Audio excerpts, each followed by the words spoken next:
Hello guys, welcome to our channel আর new blog. তো আজকে সকালে উঠতে একটু লেট হয়ে গেছে, কারণ উইকেন্ড আমি যে টাইমে এসেছি 3 দিনে একদম ভরপুর ছুটি ছিল। তো রাতে আড্ডা ফাড্ডা মেরে শুতে শুতে প্রচুর রাত হয়ে গেছে। তো এখন বাজে হচ্ছে 12:30। আর আমি উঠেই সবার আগে যেটা করেছি, কলকাতা থেকে আনা যে হাঁসের ডিমটা, সেটাকে আমি আগে সবার আগে সেদ্ধ দিয়েছি। তো দুপুরবেলা ভাত ডাল ওগুলো সবই আছে ফ্রিজে, তো ওগুলো সবই শেষ করব। শুধু করার মধ্যে আজকে হাঁসের ডিমটা করতে হবে। তো হাঁসের ডিম করা নিয়ে সৌভিক আর আমার মধ্যে একটা কনফিউশন চলে, কিন্তু তারপর ডিসাইড হলো যে আমি ডিম করব। তো মাকে একবার ফোন করেছি, আর একবার একটু ক্লিয়ার করে তারপর ডিমটা শুরু করব। আরে বলছে ডিম করতে 4 ঘন্টা লাগবে। হ্যাঁ হ্যাঁ ঠিক। ওদিকে তো আমি ডিমটা বসিয়েছি, আর এদিকে সকাল সকাল উঠে কড়াই কড়াই বলছি, এটা কড়াই কল সারের ইয়েতে লেগে গেছে। ওই কলটা খুলবি, খুলে এই কলে লাগাবি। মোটামুটি ঘরের যে আমরা চেঞ্জেস করেছি, যখন আমরা চলে যাবো না, যে মালিক আছে তাকে না জানিয়ে চলে যেতে হবে, নাহলে এসে পিটাবে। কেন? এই দরজার এটা, তখন তোর যা খুশি দেয় তুই করে নিস টপ টপ করে। না, এটা জানে তো, বলা আছে। এইখানে আমার ডিমটা সেদ্ধ হয়ে গেছে, আর এখানে আমি সব থেকে টাফেস্ট কাজ করতে চলেছি, সেটা হচ্ছে ডিমের ঝোল। আর আজকে ডিমের জন্য আমি মশলা খুবই কম নিয়েছি, পেঁয়াজ এটুকু, রসুন এটুকু, আমি অল্প মশলা দিয়ে করবো ব্যাপারটা। তুই কত টাকা নিবি? মিস্ত্রি এত টাইম নেয় না হলে মিস্ত্রি কাজ করতে। লাইন বন্ধ না করলে কি করে করব? তোর জন্য লাইন বন্ধ করবে এখন বললো? বেশ খেয়েছি।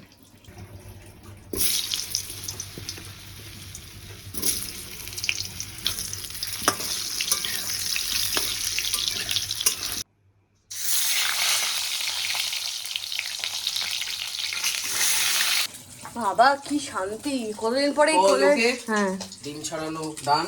ডিমে এই দুটো ভেটকে গেছে শুধু। এটা তো ফাটা ডিমটাই।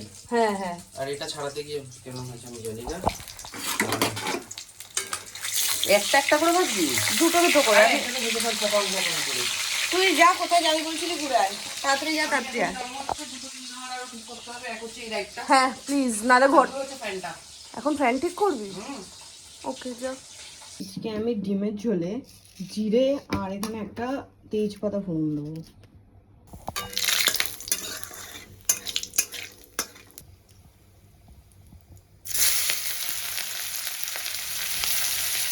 কল মিস্ত্রি এখন লাইট মিস্ত্রি হয়ে গেছে। তুই বাড়ি থেকে পার্সোনাল মিস্ত্রি নিয়ে এসেছিস তো? এটা ছাড়া অন্ধকার অন্ধকার লাগে না, ঘরটা দেখতে পারি না। হ্যাঁ। আর এদিকে মোটামুটি আমার ডিমের ঝোলের মশলাটাও কষা কষা হয়ে গেছে। কেমন হবে কিন্তু আমি জানি না। কোন লাইট? এইটা না না, কেন দেবো? এ বাবা, এই সার্কাসটা না দেখাস না প্লিজ, এই সার্কাসটা না দেখাস না। বসে রাখতে হবে চেয়ার। তুই ছেড়ে দে না, খাটটা ছেড়ে দে। দাঁড়া, শুধু এটা করলেই তো শেষ। আরে এটা করলে শেষ হোক, বাট এটা খুব একটা ইজি না, এটা ছেড়ে দে। ছেড়ে দেওয়া এটা করতে হবে না, পড়ে গেলে হাত করতে হবে না হাত মুখ ভাঙবে। করতে তো হবেই রে ভাই।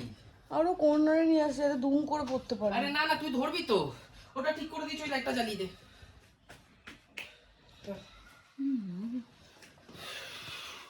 এটা খুব চাপ লাগছে। আরে দাঁড়া, এখানে আমার ডিমের ঝোলও ডান। কিরম হয়েছে জানি না, বাট গন্ধ ঠিক। ঠান্ডা হওয়ার জন্য ফ্যানটা বহুত গরম হয়ে গেছে, চলছিল না, ফ্যানটা ঠান্ডা হতে ওটা লাগাবো। শুধু ডিমের ঝোলই করার ছিল, কারণ বাকি সব রান্না আজকে ফ্রিজে আছে, ওগুলো শেষ করতে হবে। আজকেও ভাত শেষ হয়নি, ফ্রিজেও আর একটু ভাত রয়েছে। ডাল দিয়ে মেখে উচ্চ আলু ভাজা দিয়ে খাবো না, ডাল দিয়ে মেখে এটা খাবো।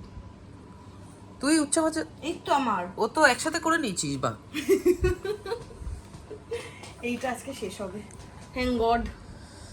করলা সেদ্ধ দিয়ে দেবো কালকে ভাতের সাথে। আরে আর উচ্ছে খাবো না, একটু উচ্চ করলা রোজ খেতে হয়। কে বলেছে? শরীর ভালো থাকে। আমার শরীর এমনি ভালো। ডালটাও তো আজকে শেষ হওয়ার কোনো গল্প নেই। ডিমের ঝোলটা দেখতে ভালো হয়েছে। পূজা তো ডাল দিয়ে আর উচ্চ আলু ভাজা দিয়ে একসাথে মেখে খেয়েছিল। আমার সব উচ্চ আলু ভাজা শেষ হয়েছে, ডাল দিয়ে মেখেছি, আলুর চোখা দিয়ে খাবো। ও ডিমে চলে গেছে। ডিমের ঝোলটা দেখতে ভালো লাগছে, জানি না খেতে কেমন হবে। খেতে অসাধারণ হবে। কে করেছে দেখ। আমি? কার রেসিপি? আমার। হতেই পারে না। কার রেসিপি? আমার শাশুড়ি। হ্যাঁ, আমার শাশুড়ি। আলুটা দেখি সেদ্ধ হয়েছে কিনা। হ্যাঁ, একটুখানি বাকি আছে, অনেকটা বলেছিলাম।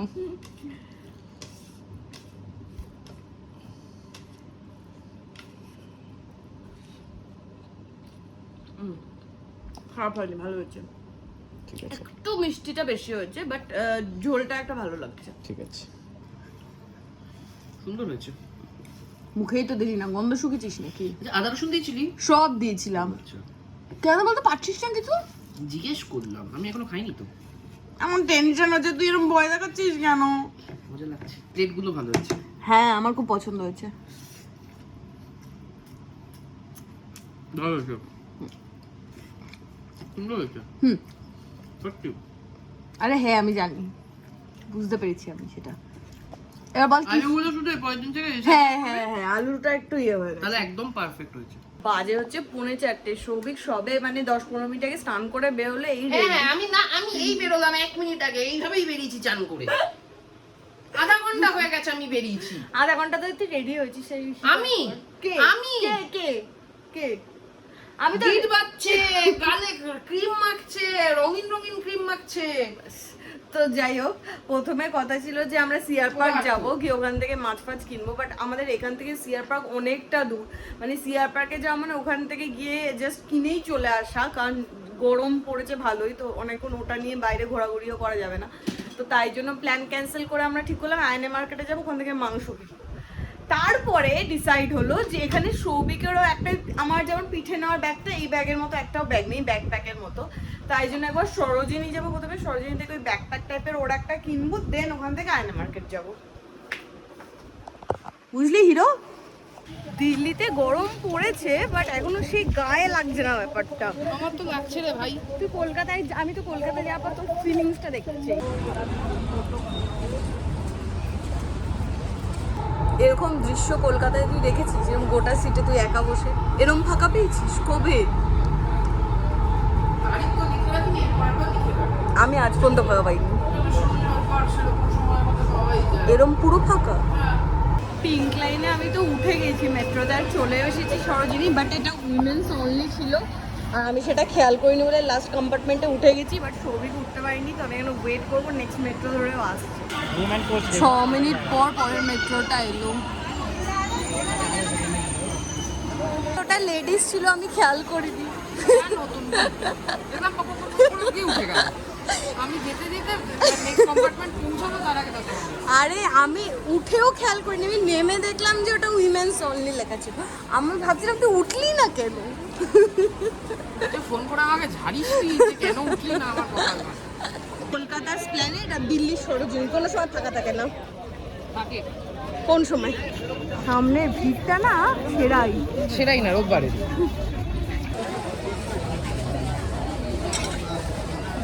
ঢোকার সময় জাস্ট মনেও না আমরা বিষ্ণুপুর পার্কের প্যান্ডেল ক্রস করলাম লাইন। ভয়ঙ্কর। আজকে সরোজিনী আসা হয়েছে সৌভিকের জন্য, শুধু ব্যাগ কেনার জন্য। এইটা পারফেক্ট সাইজ দেখ। हाँ ये वाला दिखाइए ना एक बार, एडिडास वाला। হ্যাঁ এই ব্যাগটা ভালো হচ্ছে ওটার থেকে, একবার চেনগুলো দেখে নে। সরোজিনীতে আসার দুটো কারণ ছিল, একটা হচ্ছে আমি যে কানের দুলটা পরি, এই কানের দুলটা সবার খুব পছন্দ হয়েছিল, আর এই দোকানটা থেকেই নিয়ে গেছিলাম। তো এবারও দেখি কিছু কালেকশন থাকলে নেব। তুই ধর আমি দেখি। এবার এসে সিলভারও একটা নিয়েছি, গোল্ডেনও একটা নিয়েছি, আর দাদা এবার দাম কমায়নি। এর আগের দাম ছিল, এবারে আর কমায়নি। যে রিপিট কাস্টমার শুনেছে আর দাম কমায়নি। নেবো না করে এখানে আমার লাঞ্চ ব্যাগটা পছন্দ হয়েছে, এই জন্য আসতে নেই, সব টাকা শেষ হয়ে যাচ্ছে আমার। বাট এর কালারটা ভালো না? নীল নিলাম, তাহলে দুজনে আমিও ইউজ করতে পারবো চাইলে। ওদিকে হঠাৎ করে আজকে কেন মোমো খেতে ইচ্ছা করলো আমি জানি না, আমি খাবো না কিন্তু। চিকেন পে করছি, তুই আয় খা।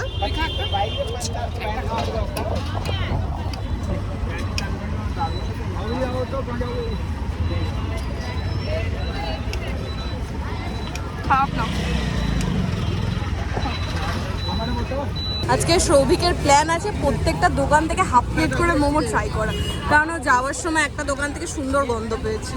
এখানেও বল হাফ প্লেট দিতে। আবার এই দাদার থেকে হাফ প্লেট পানির মোমো নেওয়া হয়েছে, এটা আগে তুই খাবি, আমি না।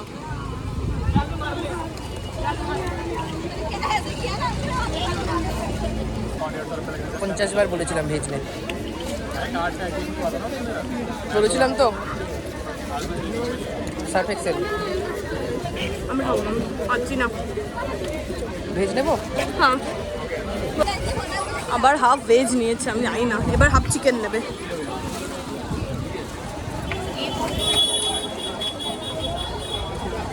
ব্যাস শেষ।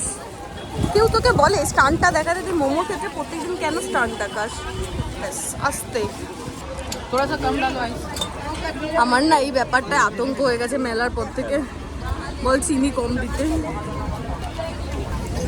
রাখে রাখ।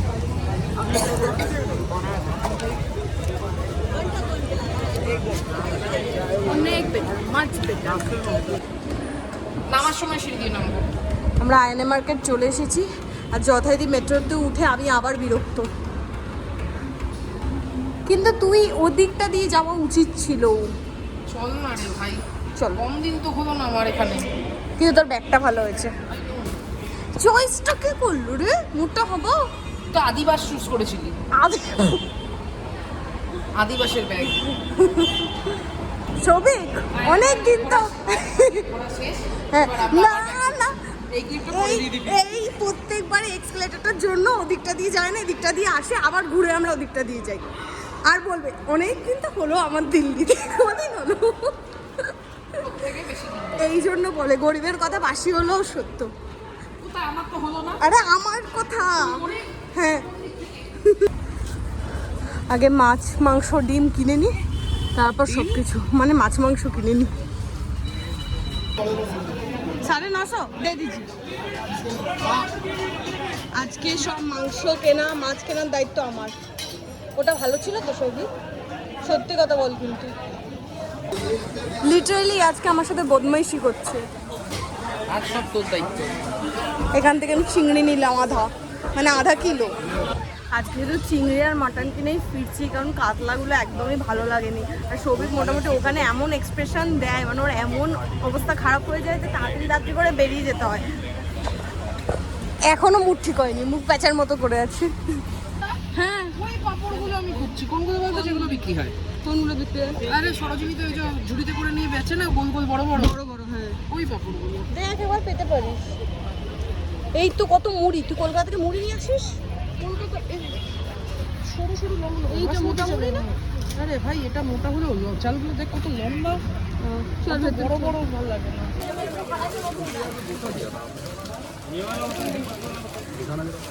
তুই এটা নিয়ে নে। হ্যাঁ অবভিয়াসলি। ব্যাস এটাই নিয়ে নে একটা, আর কিছু না। আরও এসে এই দোকানটা থেকে বড়া ধোসা ট্রাই করেছিলাম, তো এটা হচ্ছে এখানকার সেফেস্ট অপশন। ছবি প্রথমে বলেছিল চাউমিন খাবে, তারপরে এটা সেফেস্ট অপশন। চাউমিনটা দেখে আর ওখানে বানাচ্ছিল শুকে ভালো লেগেছিল, তারপর মনে হলো আজকে শোখাতে সব ফ্লপ হচ্ছে। তারপরে ওরা যখন ফাইনাল সার্ভ করে তখন পুরো পাল্টে যায়। খা খা, এটাই সেফেস্ট অপশন। ভালো, এটা থেকে তো আগেরবার ধোসা খেলাম আমরা। আজকে কি হয়েছে জানি না, মেট্রোতে আমার আর সবিকের দুজনে এত ভয়ঙ্কর ঘুম পাচ্ছে, বাড়ি পর্যন্ত যেতে পারবি তো? ব্যাস এবার তোকে জিজ্ঞাসা করবে যাবে যাবে যাবে।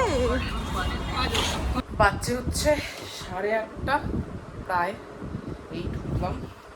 তো এই লাঞ্চ ব্যাগ বের করে নিয়েছি, তারপর এখানে এই রান ফাস্টের ব্যাগ বের করে নিয়েছি, এটা নিয়ে পূজা দৌড়াবে। তারপর এই যে আমার সাফারির ব্যাগ, এটা নিয়ে আমি সাফারিতে যাব।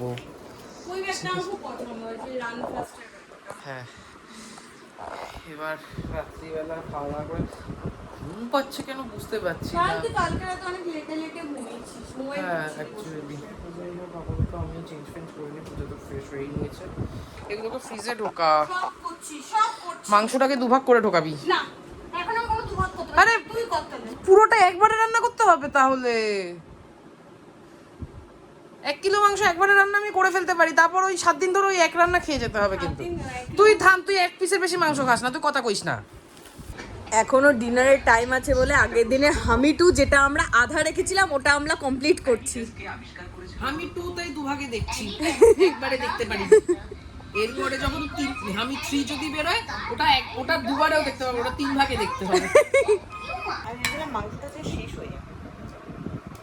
হয়ে যাবে, তুই একটু বেশি করে খা। তুই যতটা মুখে মারিতং মাংস বলিস ততটা খা। দেখ আমি কতগুলো নিলাম। 4 পিস। আগে খেয়ে নে তারপর বলবি, হ্যাঁ। 4 পিস।